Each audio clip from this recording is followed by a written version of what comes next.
পঞ্চগড়ের মিরগড় এলাকার শ্রমজীবী নারী ফাতেমা বেগম টানাপোড়েনের সংসারে কিছুটা লাভের আশায় এনজিও থেকে ঋণ নিয়ে দুটো গরু কিনেছিলেন, কিন্তু লাম্পি স্কিন ডিজিজের কারণে তার স্বপ্ন অঙ্কুরেই বিনষ্ট হয়। ভ্যাকসিন দেওয়ার পরও একটি গরু সম্প্রতি মারা গেছে, আরেকটি গরুও আক্রান্ত।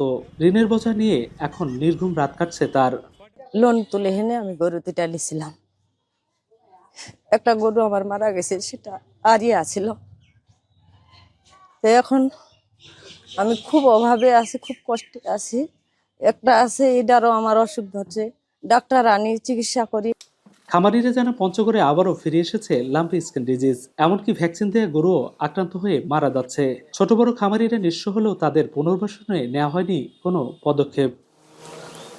লাম্পি স্কিন ডিজিজ মশামাছি ও রক্তশোষা কীটের মাধ্যমে ছড়ায়। জেলায় প্রতি বছর এই রোগে আক্রান্ত হয়ে অন্তত 800 থেকে 1000 গরু মারা যাচ্ছে। এই অবস্থায় খামারিরা চান ক্ষতিপূরণ।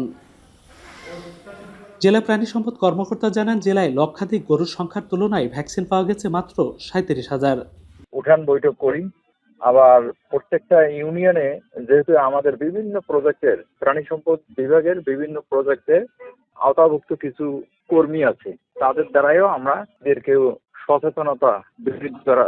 পঞ্চগড়ের লক্ষাধিক গবাদি পশু, তার মধ্যে আমাদের ভ্যাকসিন আসার উপর বা সরবরাহের উপর আমাদের কিন্তু দেওয়ার বিষয়টা নির্ভর করে।